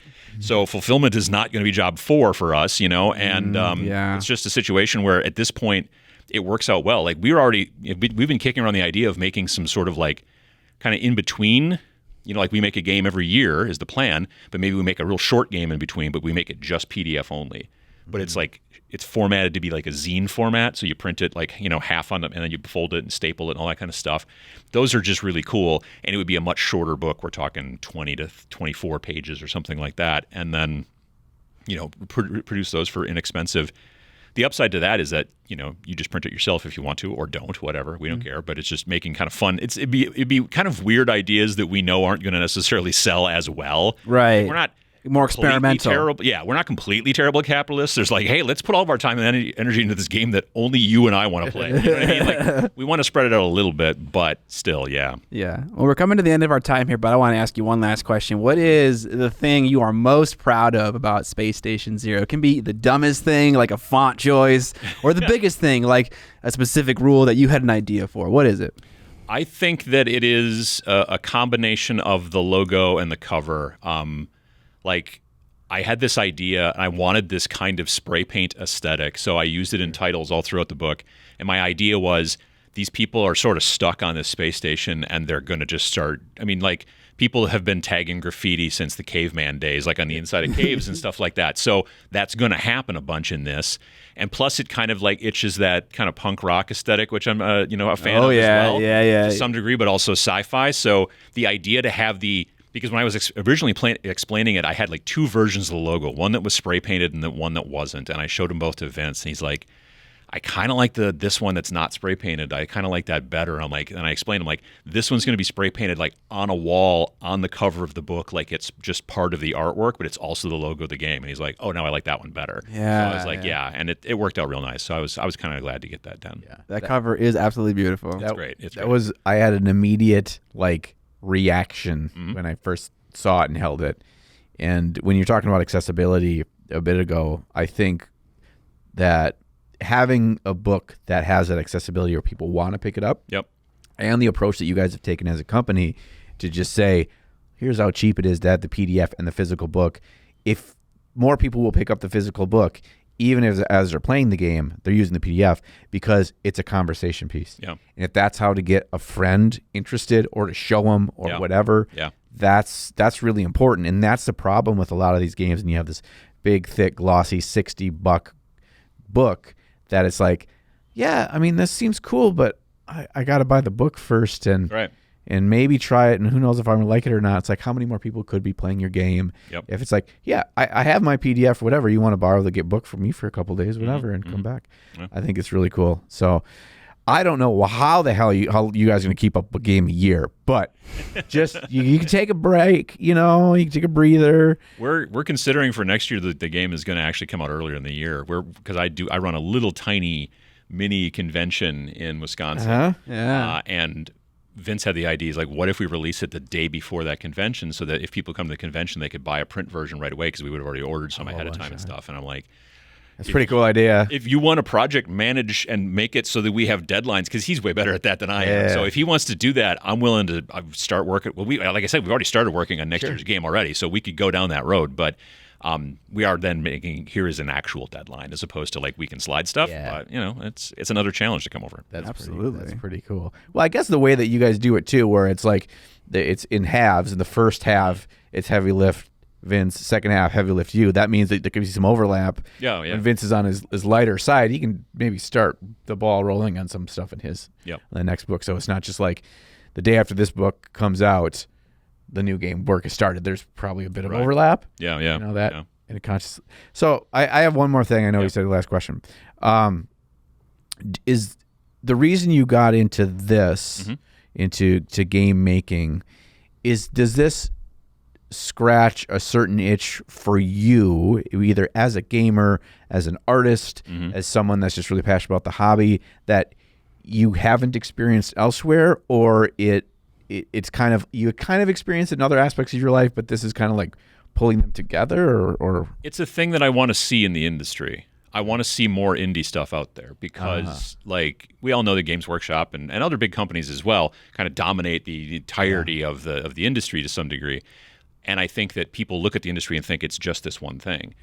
But it's so many different things, and it can be so many. Like, people ask us, like, "Oh, well, so what's the first expansion you're coming out with for this game?" And we're like, "We're not really planning any expansions. Like, we're not." And they're like, "Oh, so the game's a dead game?" And we're like, "No, that's not how it works. Like, the game was available. It'll be available online to buy from now on. We won't run out of a printing because it's print on demand. Like, these are the whole reasons we're going this direction." And the idea that, this is something. Like, there are people out there that are like, I only want to play one game. And I'm like, cool. But there are also people out there who like more than just one flavor of ice cream, or you know what I mean? So they want to play, like, I like to play Zona Alpha. I like to play Space Weirdos. I like to play Planet 28. I like to play Stargrave. I like to play fantasy stuff. I like to play Warcry. So I'm playing stuff from big multi-billion-dollar companies to $5 zines from a guy who lives here in Minnesota. Garsky Games is Space Weirdos. And it's an awesome little I printed it out, and I got one of those fancy staplers for printing, stapling on and it's so much fun. Like, him doing that is making me like, oh, we should do a zine. I think that'd be a lot of fun. You know what I mean? And so it's a creative thing, but it's also what I want to see out in the industry. Wonderful. I think that's really interesting because I'd never even thought about it this way, but in relation to video games, where there's two things that I'm drawing a connection to. First of all, the rise in popularity and redefining what an indie game means for a video game industry. And some of the most amazing games from the last 5 years are made by one or two people. And they're just they're simplistic, but they're beautiful, and they do a thing really, really well. So I think that's really interesting to push for that, and will only make all of the hobby more valuable, right? And whether you're putting pressure on bigger companies, whether you're just opening people's eyes, whether it's setting expectations.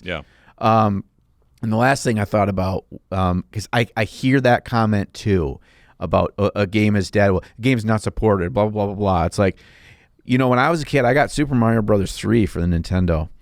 And it was, you just got the cartridge, got your Mario, you put it in there, and then Nintendo at home. I can go home today and I can play Super that Mario game. Brothers 3. And guess what? There's no downloads for No Super Mario. DLCs, no patches, nothing. No updates, no That's tweaks. not to say that we're not doing FAQ and stuff like that. We're still supporting, obviously, that way, but we just don't see it as being like we have to build an ecosystem to go forward. Yes. There's other companies doing that. We want to do a different thing. Yeah. You can play a second edition fantasy if you want. Absolutely. If a game is really good and you have somebody that excites you to play with it, or even like Space Station Zero, solo options, this can happen indefinitely. And we're always worried about where do I spend my money. I want them to support it forever. So I know if I spend $18, that this $18 needs to be the most valuable $18 I spend in my entire life, and that this $18 will equal 72,000 hours of enjoyment for me. It's like, that's not how we live our lives in any other capacity. Yeah, exactly. Enjoy something, have fun, invite a friend to it. Thank you, Adam. Adam, thank you for coming. Yeah. You can find information about Space Station Zero down in the description, where you can find the PDF and also the softcover book. You can buy both as a combo for $18 plus shipping. You can buy the PDF for just $15. 13. So it's super cheap. It's a great game. We're going to actually test it out on stream in like 30 minutes. Yeah. There'll be a VOD of that up on the VOD channel if you want to check it out as well. See if the game is for you. Also, there's a battle report already down there, linked there below as well. Yeah, Vince, the battle report. That was another thing we learned from the last game. The first game we didn't launch with a battle report. People were like, "Where's the battle report?" So there you go. Yep. Learn, All right. live and learn. Check. Back to the news section. Hey, Scott, you're a fan of games with really inspiring terrain that lets you imagine the world around you in the battlefield, right? I feel like that's a loaded question. No one would play a game that wouldn't allow for making your own badass terrain. Oh, it was more than a loaded question. It was a lead-in question about today's sponsor, The Old Keep. A collection of 3D printable fantasy buildings that feature innovative printing solutions, modularity, and a classical vibe. The Old Keep features 2 core buildings that can stand alone or assemble into a full stronghold, but what makes them great is how much detail and customization options they have. Not only can you make each print look different, but also the buildings connect in a wide variety of ways to create whatever Frankenstein monster of a building you can imagine.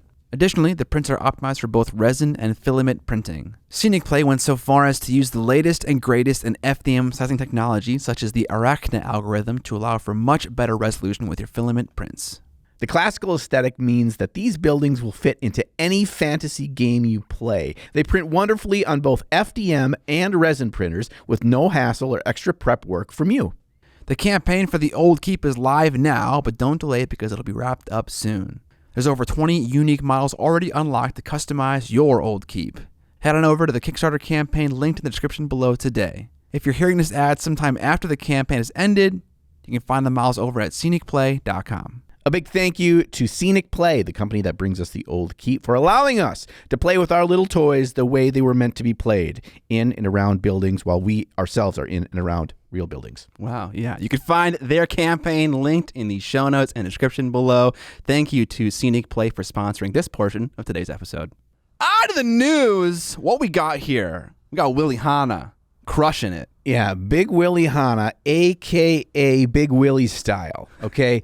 Big Willie went to Nova Open, and he's like, I like painting minis. I think I'll win all the minis. Yeah. So he painted a bunch of amazing models that tended to win best in show for each category. Okay, because you can still do that at Nova. Even though it's an open system, there's also still this person's the best. Best in category, yeah. Best in category. For the people that got gold, at least for Masters, I don't know if they did this for the other categories or not, but for Masters, you get a gold, silver, or bronze, and you're not judged against anybody else. You're judged against the rubric of what congregates.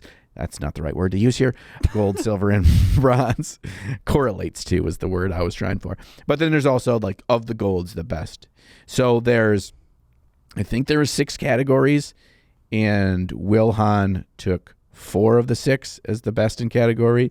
And then John Margiotta got best in category for his unit. And a young man by the name of Vincent Venturella. Oh, who's this up and comer? Yeah, I don't know. He's got a chip on his shoulder. He's got one shoe on only. I don't understand what he does, but he won with his the large sci-fi model with his knight. House Divine Knight, is that what it is, I think? Yes. Okay, very nice. And then Will also won best in show for the creepy lady with the hood with the bloody dagger, and she's on the marble thing.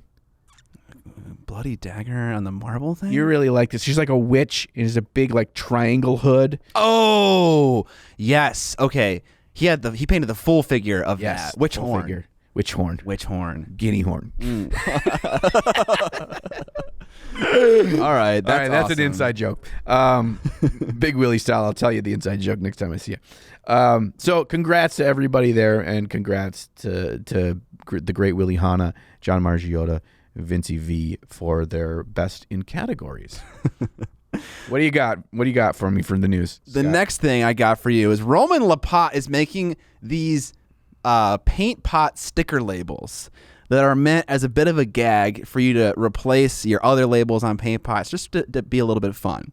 And here are some of the colors that you can adorn your paint pots with: genital piercing, OSL brown, dwarf's arse, goblin herbs, dungeon atmosphere, intim piercing, whatever that is, voodoo, dark bat. That does it.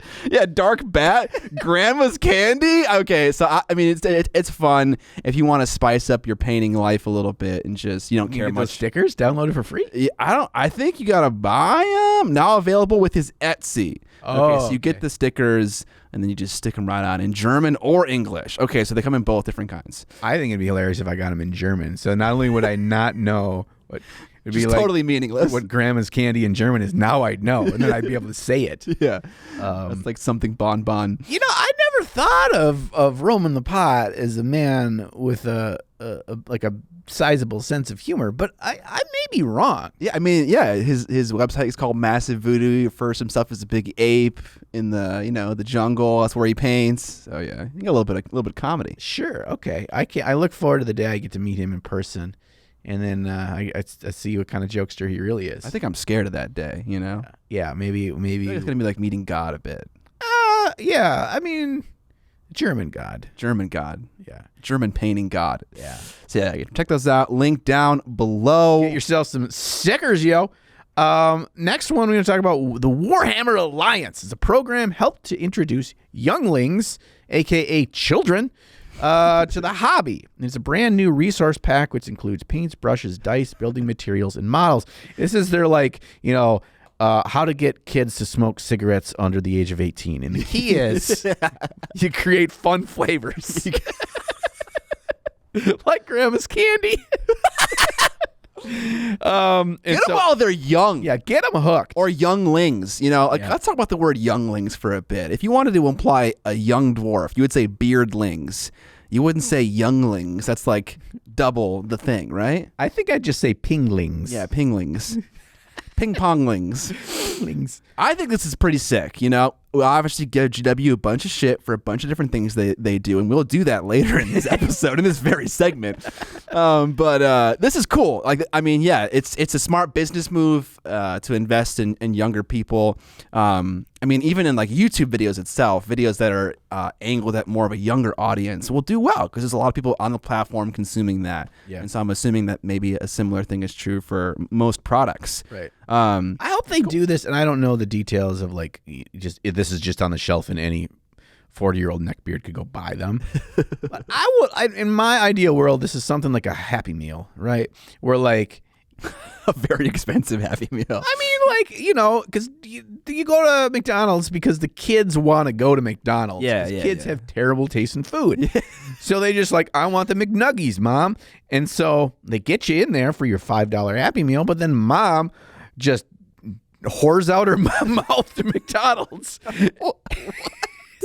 And she gets that Big Mac and the double fries and the 64 ounce of sugar water.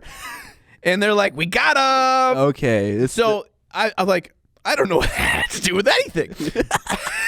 But the point is, I just said, Mom whores out her mouth. Yeah, you did. You did. Let me take that. Let me take the mic away from you right now.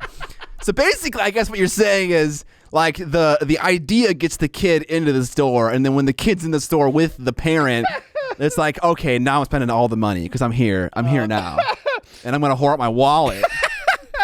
I think I more meant it a little bit more altruistically than it came out, but I want this to be cheap so you can get more kids that don't have a lot of money or parents that don't want to spend $60 for these 5 little dudes. Yeah, but to be able to get into it. It can't be cheap. It's such a gigantic box. You know what their profit margins are. See, but the problem is then they can't control that, right? Because they just sell them on the internet, or it's like now the value of all those models like shoots straight down, and like they're never going to sell a box of those, whatever's in that box, ever again, because it affects the market in a ton of different ways. I hope that it's still like reasonable low. Like they chop their profit margin by a noticeable amount to at least. The point is to get kids to play, and kids don't have a lot of money. Wait, are you saying that this is cheaper? Do you know the price of this thing? I don't know, but I would guess that it's at a bare minimum at the margin of a start collecting box, but I'd like to think it's even going to be less. Okay. Someone will, once it's all kind of divulged, someone will spread that info, but anyway. Okay. All right, we got Nova. Obviously, Nova happened often at big conventions. GW will drop some kind of new models on us. They dropped the man, the myth, the legend, Horus on us. And it's looking like a good deviation from the sculpt, the original resin. I especially like the face. I think the face is really cool. Yeah, since you and I both have recently painted the Forge World resin versions of Primarchs, looking at this, I'm like, oh, that looks so much more fun to paint than... It does and it doesn't. It's still got the whole Chaos Warrior trim on every single panel thing. That was a problem. It's just the sheer amount of no square millimeter is free of details on these fuckers' armor. Yeah, but like his face is nice, and like there were so many hard edges. Everything came to like a point. Yeah, even like the points above his on his brows, like kind of like they're like pointy. So it's nice to have some rounded things, some good soft volumes here. A nice solid face. But yeah, those Forge World minis were a little. It's like everything's designed to be edge highlighted. Next, we have a reveal of the new Infinity Battlebox called Operation Blackwing. Releases to Gen Pop after being up for pre-order at Gen Con. So you could pre-order this at Gen Con. This was, I think, one of those weird things. There was like they showing you off a product, and there's an excited box thing there, but you can't get it. You can't buy it. Yeah. And it features Aleph and Haq Islam factions. As a Haq Islam interested player, this box is looking spicy. If you're a Haq Islam player, does that make you a hockey sock? Yeah, it does. That's part of the official rules of Infinity. Nice. Yeah, I look at these models and I'm like, ooh, these would be nice Space Station Zero models. Yeah, no shit, actually. Definitely. Yeah. Next thing here, we got Mantic with a little Kings of War update. It's not a new addition to the rules, but they're bridging the gap between 3.5e and what other people want, which is smaller games under 1,000 points and bigger games over 1,000 points, 3,000 points, sorry, and also siege games. So they're kind of adding in some flavor to the 4th edition. It's not 4th edition, to the 3.5 edition rule set. Yes. Next, another new mini just teased by Games Workshop, and this is a bit of me. This is a new hero for the Slaves to Darkness, and I have often said that like my favorite models in Age of Sigmar are what are those fuckers? And I forgot what they're called. The guys on the giant horses, Varengard. Varengard, yeah. Varengard, and this guy looks like the Varengard's like uncle. Like they're oh yeah, okay. I was gonna say Big Daddy, but yeah, Uncle works too. It's like Uncle Rico. Speaking of Uncle Rico, I just watched Napoleon Dynamite. Oh man, this last weekend. Dude, if a week goes by and you say I watched Napoleon Dynamite, I'm like, it's a good week, wasn't it? Yeah, it was a good week. Yeah. So this guy just looks awesome. This paint job, I don't understand it at all. My eyes struggled to figure what I'm looking at, but if I squint them and I look at the dude's like chest and head and weapon and shit, it looks bananas sweet. Yeah, that helmet is amazing. Lots of TMMs going on. So yeah, there's a lot of visual noise, I guess you could say. Good model though. Good model. Eternus. That's his name. The First Prince. Blade of the First Prince. Okay, a little bit of drama. There's a new Warhammer Quest Curse City expansion called Nightwars, featuring some neato vampires. For our boy, the Tickler. That's me. I'm the Tickler. That's you. Thanks, James, for flaming me in my own news section. But the thing is, James, it doesn't exactly feature new vampire models. John, hit him with it. What the fuck's going on in this box? So this box, which costs, I think, somewhere between $40 and $60. I'm going to say 40. There's no way it costs less than 40, but I saw it somewhere. Whatever. You don't get any models with it. It's a bunch of cardboard. You get a bunch of cardboard and some cards that, like a new campaign thing that rolls out that uses these new models like Fellbats and a bunch of different named heroes from Soulblight Gravelords, like the Vampire Lord, like Lady Anika, like the Rat Prince, and you don't get any of those models, actually. So you get to pay $40 for some cardboard. And then if you price out what buying those models would be for you to add them to your game, that will cost you $250 MSRP to actually get the models to play the game that you play with models. Yeah, and like the game itself already costs some $200. This is honestly genius. It makes it seem like you're getting the value in this box, which should cost like $10, but will definitely cost like $30 or $40 or $50. Yes. And you got to buy $250 worth of other models. You have to immediately buy Fellbats and Radukar the Beast. That's what you have to start with. And then it's like, oh, and then as you discover more models throughout the campaign, you can pick them up at your local store. And it's like, come on, man. This is wild. They attached one motherfucker. Like, they should have brought the cursed dude. The new awesome-ass vampire that's got a book about him. Oh, make Ezekiah or whatever. Make him a goddamn hero in the game. Include him in this box. Charge like $80. I'm in for that. I know that's a terrible price. That's no better, yeah. But I would do it because I got an awesome model. Yeah. I get no models with this. Yeah. This feels bad, man. It feels like it goes against what they know their business model to be, which is like people don't buy these largely to play. They buy them for the models. So why am I making a product that has no models in it? Yeah. The only thing that makes any sense in my brain why they went about this, one, they want to actually see if this will work, and please God, make it not work for them from a business perspective, because I don't want this to be a way they move forward. I want to buy the all-inclusive thing that includes the plastic crack. But the other thing I think might be more likely is leading back to all the issues with the first run of Curse City and all the issues with them getting shipments in and all the stuff with China. And I think because everything got logjam, that it's likely that those models, which were not yet out yet for Soulblight Gravelords, were going to be packaged in with this, but now they already exist because they couldn't stop the train. They got to keep the Age of Sigmar. And you think this is a Band-Aid? Yeah, it was like it was planned that the models would go with there. Because if you look at the timeline of when Curse City came out and then when Soulblight Gravelords was like announced, and originally it was supposed to be a bigger gap than there was, but it was still like 6 months. And so there was time in there for that they could have timed it with the expansion. Comes out when Soulblight Gravelords comes out, the models will be in that box, blah, blah, blah, blah, blah. But obviously now they're like, well, it's so late to the party. It's maybe not worth it. I don't know. I'm trying. That's a possibility. And maybe that's happening. And if so, I take back every bit of flaming I just did. Not every bit. Just kidding. I take back none of it. All right, moving on here. What's next on the old list? That's John's the sound effect of John's brain. Okay, working. 2-player. I have a joke here, He's got a steam engine up there. This is the 2-player starter set of Bushido. So Bushido is like a samurai fighting miniatures game. You know the joke before it's coming. Okay, so and there's in this 2-player starter set is they teased a release of Nagato, which is a new house in the game, and they fight using hooked swords. So we were discussing hooked swords as we were looking through this new stuff prior to recording here, and we discussed that hooked swords is a real thing. Yeah. It's like it's got a hook on the end so you can like grab things. It's like the crook in the old timey movies when like the person isn't funny and they bring the crook out of the stage and they like try to it's like yoink. Yeah, like you put it around your neck and you pull them. Yeah, it's like a long cane kind of. Yeah, like a long cane. But like think if it was that, but it was a sword. Yeah, like, that would be scary. Ouch. Yeah, but in the model that they show, it's actually got 2 of the swords like hooked together at the tips via the hooks. And he's like whipping them around his head.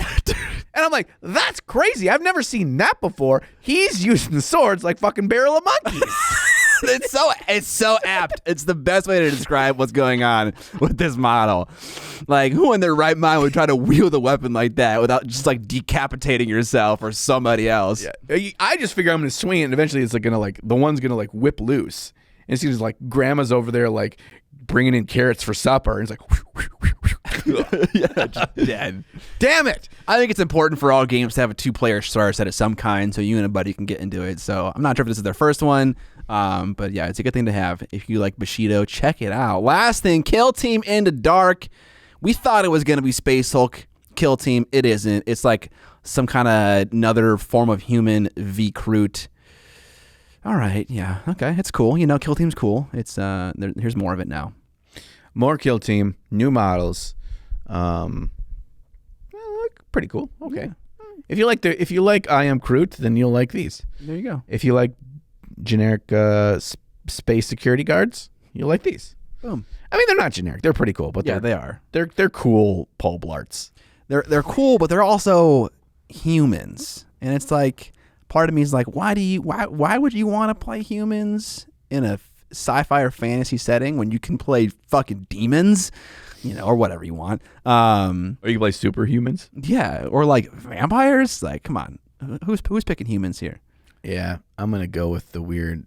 What are Croots anyway? Are they reptiles? Yeah, they're definitely got reptile vibes. I mean, they're from space, so they're really not anything. But I feel like space reptiles. Like every kind of alien that is like comes from the imagination of a human has a relation to something that we know.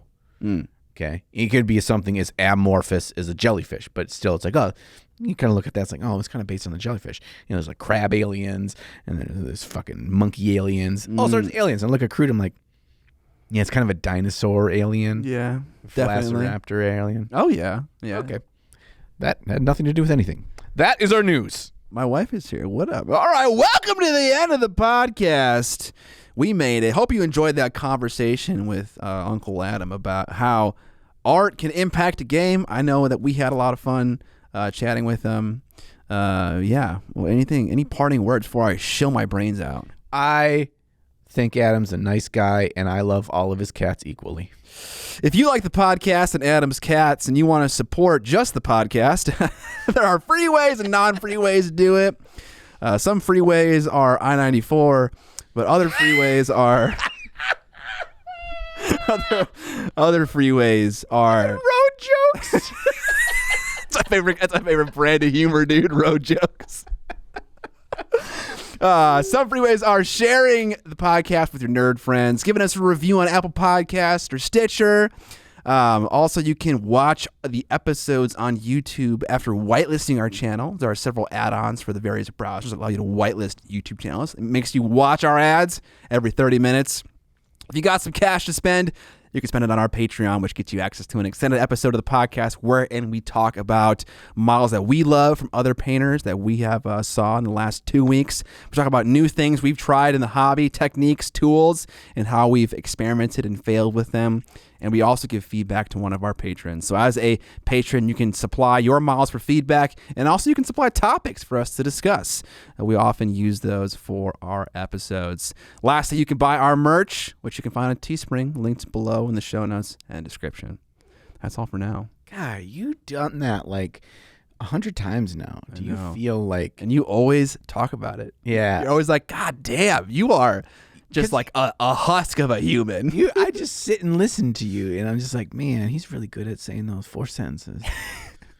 Anyway. I had a lot of practice. Thank you, Goody Peepees, for being you. We like you just the way you are. And we'll see you on the Flippity